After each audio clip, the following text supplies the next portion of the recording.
What was interesting though, so last night, we're going to talk about this anyway, was the PGA Tour was on and also LIV was Correct. on. I watched as much golf as I could possibly watch last night from the best golf. Tips. Just trying to work out how did he do it under pressure.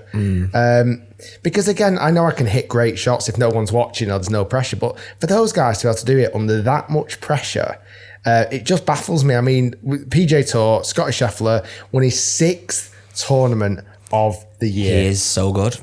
I mean, that is scary, scary good. You know, on that, sometimes I think to myself, if someone asks me who doesn't really play golf, why is Scottie Scheffler so good? How is he so good? What does he do that's so special? My simple answer would be, when you watch him play golf, like listen, it's a serious tournament and it's competitive and there's pressure, he just hits the right golf shot. He delivers, doesn't he? Every time, he just perfect. He's on the fairway, hits it close, either holes a putt or leaves it a tapping distance away. Anything he needs to do, he does it. Yeah. And even on 18 in the playoff hole, he didn't hit the best approach shot, but then when you saw what Tom Kim did and he like chunked it, it makes you think, well, even under pressure, Scottie Scheffler's bad shot is just a slight greenside miss with the putter, whereas Tom Kim was plugged in a bunker. That's just different, isn't it? His bad shots are much, much better than most people's good shots. Yeah, well, yeah. And his phenomenal shots are just out of this world. He is so good. Just 6 wins. Obviously, it went to a playoff. Tom Kim, who's, I believe they're really good friends off the golf course as well. He's showing some great promise. I really fell in love with him after the Netflix show. Me too. Because I think he's such a great breath of fresh air. He's 22 years old. It's mad, isn't it? He's 22 years old. And he just seems like he's got the full game. He's always playing golf with a smile. He held that great putt on the 72nd hole to get into the playoff. Yeah, great after approach. Nearly holing his approach shot. It was funny, isn't it? Because as amateur golfers, a lot of us want backspin. That's like the cool thing. I got backspin. The backspin on that shot nearly cost him. He almost got it in the hole. It went like a foot away, if that even closer, in fact. And then it spun back to like 8 to 10 foot. And was I right in saying, was that when the oil protest kicked in? So he hit the green. As they got on the green, they were about to they weren't quite about to putt, but they were kind of getting ready and looking at the lines. And then these guys and girls, I think they ran on and had the kind of like, almost like borderline flurs / chalk.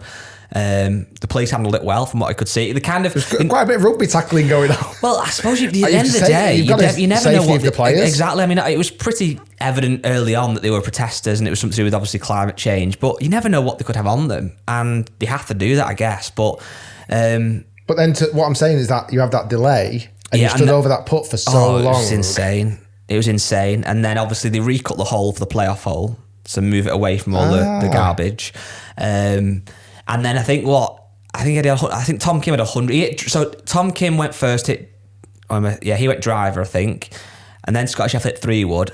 Scottie Scheffler put onto the side of the green, wasn't brilliant, but it was fine. And then he had 111 yards and went with this really pumped up lob wedge. And don't get me wrong, I'm not trying to tell Tom Kim how to play golf, obviously.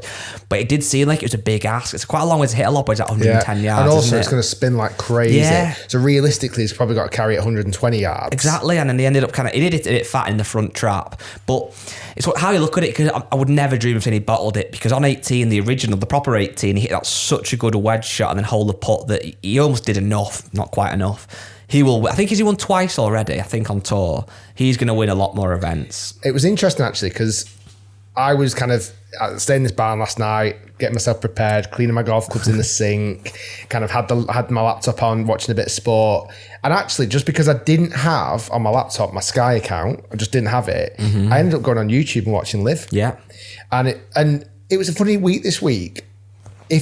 It was only after I went on Instagram after and saw the highlights and stuff. I didn't massively know much news about the PJ event this week. I've actually deleted off my phone currently all my social media and stuff, just to try and block out any negative thoughts or messages. and it was quite easy to almost miss that there was a PJ Tour event on. I watched the highlights this morning, and that's why I know kind of obviously how Scotty got on. But I actually ended up tuning into quite a lot of LIV. Tyrrell Hatton absolutely dominated it. Yeah. He won by 6 in the end. You see that? You might not have seen it. If you've not been on, there's a viral clip of them saying about how he's been a lot calmer this week. Yes, I've seen. I was watching it live. Yeah. He was literally had a putt, and I think it was David Ferris. He was like, he's been a lot calmer this week. Which, to be honest, the clips I had seen, he hadn't been.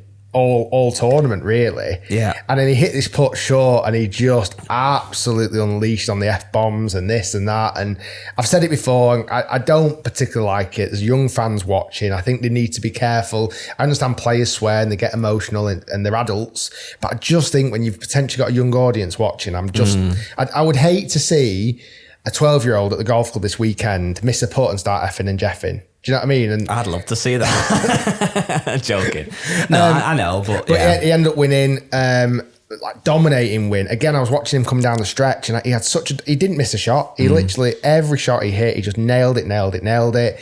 He actually played pretty well in the US Open from memory. He then goes on and wins this LIV event in Nashville, which is actually the most attended LIV event yet. How many was there, did it say? I think it was 40,000, or the most attended LIV event in the US. Right. I take it. Because Adelaide is still beating that record at the moment. There was this weird rain delay for about half an hour on the final round when this literal monsoon came in. Wow. And they're all looking like they had wet t-shirt competitions, which some of them looked great, some of them didn't look particularly great. In the wet t-shirts, bless them, I wouldn't have looked great. And then he just dominated the last few holes, and then Legion 13 ended up winning the team. It was the first time, again, not that I'm a supporter of any team, but it's the first time like you start looking at the leaderboard and that final day when everyone's score count, like the leaderboard really does switch around. Certainly like Majestics haven't had a great season. They're trying to get on a podium finish and all this. What did Sam Horsfield finish in the end? He finished second. Oh, did he? Yeah. Because he's only had as 10th in his best position before, I think. It probably would be, yeah. I'm sure that's what he had a second place solo second, at 12 under. That would have cost, that would have been 12 or, I think, Tyrrell won by 7 in the end.